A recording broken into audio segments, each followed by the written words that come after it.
आप पहुंचे घर को दिखाएं, कैमरामैन से चाहूंगा। यही घर है जो कि ये शिवानी अभी खेसारी लाल के साथ एक ब्रांडेड लड़का का, और मैं इनसे मिलवाऊंगा यहाँ पे बहुत। शिवानी, सबसे पहले स्वागत है गंगा न्यूज आरती न्यूज में। सबके के गोड़ लागत है नीचे भी हमके देखा ताटे।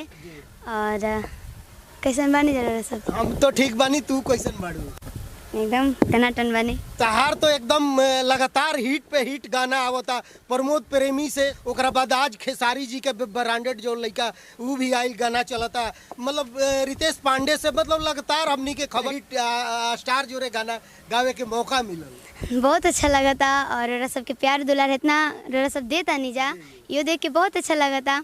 और प्रमोद भैया के गाना के बहुत सारा प्यार और आशीर्वाद दिलवानी जा, टिकुलिया वाला के बहुत बजत अटे, मतलब तो एगो लाइन पहले दर्शक के लिए हो जाए, वही वाला गाना एकदम हो कि बानी सबसे झकास हम अपना क्लास में, लइका करेला समाज बैठे खाती पास में, केहू करेला बड़ाई हम केने केने जाई, केहू कहे अमर पाली केहू लोलिया, के बड़ा लागे लुए जान चुलू बोलिया, गोरी सट के टिकुलिया पढ़े जब जालू स्कूलिया, एहो गोरी सट के टिकुलिया। रितेश पांडे के साथ में जो गाना आया है वो भी एक लाइन हो जाए। कि बोलो हम कोको कोला पिला दीजिए ना, जी पल्लू से बेना डोला दीजिए ना, मतलब कोका कोला के सीजन सब लोग ऐसे बोल रहे हैं। हाँ, कोको कोला पे बहुत सारे ठंडा पे गाना आया है, आप लोगों ने भी एक गाना ये गा दिए हैं, मतलब बहुत अच्छा लगल और सबके प्यार दुलार आशीर्वाद मिलता, और सबके आशीर्वाद से सब टिकुलिया गाना के सपोर्ट कहीं नहीं जा। तो अखिलेश भैया के मतलब एगो खेसारी भैया के साथ भी गाना गावे का ऑफर मिलल, तो रिलीज भी भइल बटे गाना जी। ब्रांडेड लइका, ब्रांडेड लड़का, तो ओकरा के भी एक लाइन दर्शक के एकदम कहे ना कि गईनी दिल्ली हरियाणा झारखंड में, मरद पड़ल ना पसंद महामंड में, के गईनी दिल्ली हरियाणा झारखंड में, मरद पड़ल ना पसंद महामंड में, एजा काहे आखे बड़ा बड़ा कांड होला। तो फिर भैया के लाइन रहे कि असही ना लइकिन के डिमांड होला, कि अरे बिहार वाला लइका ब्रांड होला, असही ना लइकिन के डिमांड होला, हही यूपी वाला लइका ब्रांड होला। से पहले तो हमारे स्कूल के वीडियो वायरल हो रहे तो सब लोग बहुत लोग पहचाना था, कहीं ना कहीं हमनियों को वही से पहचाना। हाँ, तो अपन स्कूल के सर लोग के बहुत बहुत धन्यवाद चाहता नहीं और प्रणाम बटे। और इसके बाद प्रमोद भैया के मतलब बहुत बहुत धन्यवाद कि हमरा के गाना गाए के एगो छोटा सा ऑफर देने, और वो गाना बहुत मतलब बहुत बाजल, हमनी के भी लगता है सुनत रही। हाँ, अभी भी बाज रहल बा। हाँ, तो वही गाना के सुन के अखिलेश कश्यप भैया के कॉल आयल, तो खेसारी भैया के गाना गावे के बा, तो खुशी भइल वही खेसारी भैया के गाना गावे के बा, तो वही टिकुलिया के वजह से खेसारी भैया के गाना गावे का मतलब मौका मिलल, बहुत अच्छा लगा। बहुत सारा कॉल आयल, अभी भी कॉल आवेला, पापा की हैं, भैया की हैं, जेपी भैया की हैं, और मतलब ढेर सारा। यहाँ से परिचय जानन चाहम, शिवानी जी के दादाजी बानी ना, दादाजी बानी का नाम पड़ी रहो? हमार नाम हो शिव बदन सिंह।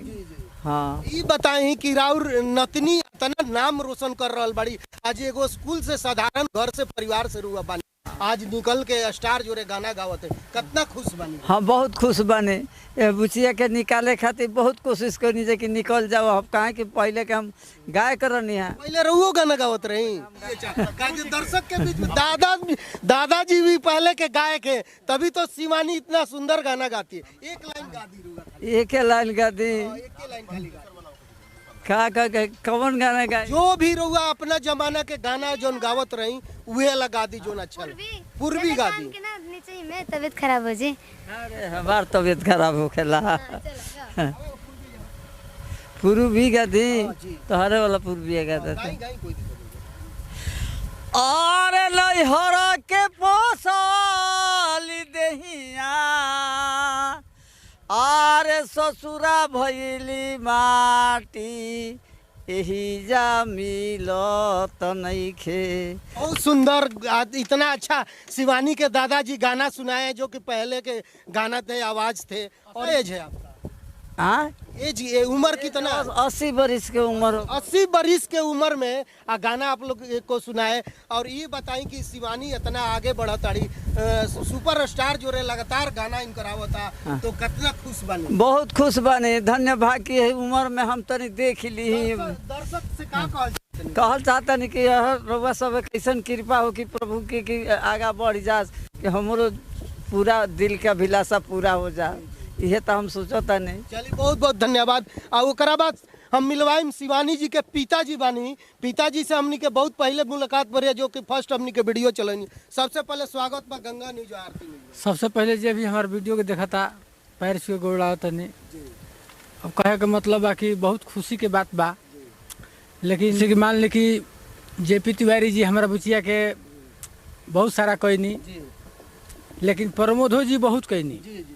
प्रमोद जी एगो ना हमारा बुचिया संगे 55 गो 6 गो 7 गो गाना गवनी। हाँ हाँ, वो अच्छा आदमी भी बड़न, हमारा गांव से बगल से बड़न, बहुत हम जी। अब उनको ने कि अब हमारा से ना दिया ऐसे कि निमन निमन गाय वाला लोग सुतल बन घर में। बिल्कुल बिल्कुल हैं, कहीं ना कहीं पहली बार तो चांस प्रमोद प्रेमी दिया है, तो उनको तो श्रेय जाता है। प्रमोद भैया के देन बाकी बहुत लोग, बहुत व्यास लोग बन गए जी जी लेडीज सिंगर में। कहीं ना कहीं शिल्पी राज को भी एक मौका वही दिए थे, लीची वाला। हाँ हाँ हाँ हाँ, हमारा याद बा। याद बना, अब उनकरे देखिए बहुत कलाकार की याद बा। बहुत कलाकार की। हाँ, प्रमोद भैया ऐसा इंसान मिलस तो हमने ऐसा गरीब आदमी आगे बढ़ सकेला, ऐसा कोनो बात नहीं है। लेकिन हर आदमी प्रमोद भैया ऐसा होके तब तो। खेसारी जी के का कहल चाहता नहीं क्या? तो ओहू पर बहुत हम खुश बानी। खेसारियो भैया कोनो खराब आदमी नहीं खन, बहुत अच्छा आदमी बनल, स्टार बनल लो। हाँ, जौन कि हमारा बुचिया के संगे गाना गौलन लो, तो अब समझ लीजिए अब वहाँ गाना हमारा बुचिया संग गई तो छाती तो और दोगुना हो गई, पवन भैया गान तो और तेगिना हो जाई। हाँ, क्या कुछ लोग हैं यहाँ पे जो बैठे हुए हैं, इनसे मैं बात करना चाहूंगा। ये बताइए कि शिवानी आप ही के गांव के हैं ना? हाँ, हमारे ही गांव के है। तो ये बताइए कितना खुशी जाहिर हो रहा है? खुशी है, गांव का पूरा आदमी का खुशी है। जब हमारे गांव का लड़की आगे निकल रहे तो खुशी होना ही है। सब खुशी है, तभी तो आदमी इतना आदमी जुटा है, सब खुशी के वजह। अच्छा लगा था ना कि जो हाँ, अच्छा लग रहा है। हमारा कहाँ कहाँ का जो जिसको हम नहीं देखे वो आदमी हमारे गाँव में आ रहा है। अभी तो पहले हम आप लोग को तो टीवी पर देख रहे हैं, सामने तो हम लोग देखे नहीं है। हमार नाम रामदर्शन सिंह है, जबकि हमरो घर यही बा। आज हमारे गांव के बच्ची है, गांव के का घर के हई। आ यही मड़ई में से हमनिए के साथ में ढोलक बजा के, झाल बजा के अपना से पहले शुरुआत करनी जा सिखावे के। रउए सब ने पहले जी हमनिए के शुरुआत पहले बनी जा। ढोलक झाल बजाओ शिवानी गाओ। आज जितना ऊपर जातड़ी उतने हमने के अधिक खुशी बा कि हमारा गांव से एगो ना दू गो स्टार हो गए। पहले से बुढ़ा सिंह व्यास जी बने उर्फ हरेंद्र सिंह जी, और दूसरा में ई बच्ची शिवानी जी निकल गई। सबसे पहले तो मतलब हमेशा कबो कबो मतलब कुछ दिन पर गांव आवत रही ना, तो इतना लोग से कबो ना भेंट होला, जिससे कि मतलब सबके अइला के वजह से इतना लोग आइल बा, कबो ना भेंट हो गेला इतना आदमी से, बहुत खुशी होता। बहुत खुशी। तो एगो हम चाहम कि शिल्पी वाला फिर गाना हो जाए, कैसे कि तार नाम हमनी के शिल्पी 2 धर रख देले बन जा। ठीक है ना? तो एगो गाना शिल्पी खाती भी हो जाए, शिल्पी वाला एकदम काहे ना होई। कि हमरा पले एगो पड़ल बा कसाई, उ केहू दोसर ना हवे तोर भाई। हमरा पले एगो पड़ल बा कसाई, उ केहू दोसर ना हवे तोर भाई।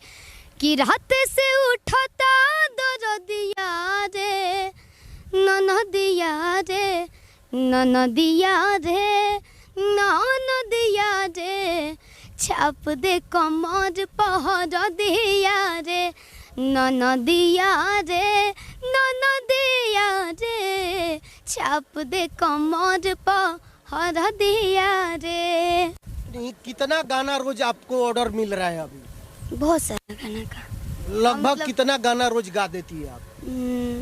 10 से 12 10 से 12 छोटे लास्ट के लिए कोई छोटा नहीं है। मतलब कि जैसे कि जो कि अभी ना नेम फेम नहीं मिला है तो थोड़ा सा उसका स्टार में नहीं आता है। हम छोटे नहीं बोलना चाहते, लेकिन मतलब कि अभी जैसे खेसारी है, पवन है, लेकिन इनको एक तो बात बोली भैया, मतलब बड़े बड़े लोग में गाओ तनी तो मतलब खुशी तो होते बा, और जितना हम अपन मतलब जे हमार क्लोज बाटे उ लोग में गाई ना तो बहुत खुशी होखेला। बहुत खुशी है। हाँ चलो बहुत बहुत धन्यवाद। अच्छा ये बताओ कि पढ़ाई अभी चालू बा कि थी बा?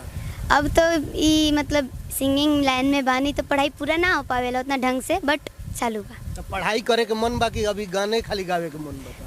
दोनों साथ में चलाए के मन बा। तो कैसे पढ़बू, गाना गईबू कि पढ़ाई करबू? तार तो पढ़ाई अधूरा है। अब मैया पर छोड़ देले बानी जौन पढ़े का मन नहीं खे, खाली गाना गावे। ए लाइन में आ गइल तो पढ़े के मने ना करेला, मतलब ज्यादा फोकस सिंगिंग पर ही रहेला हमर।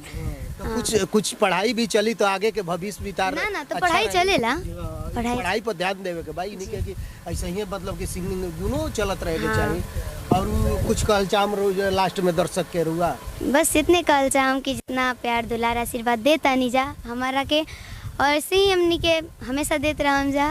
और अब खेसारी जी से कभिया गाना आवे वाला बा, कुछ बातचीत भइला? अभी तो मतलब बातचीत होता और बहुत जल्द last song I. Pramod ji के साथ में कब रिलीज होता फिर?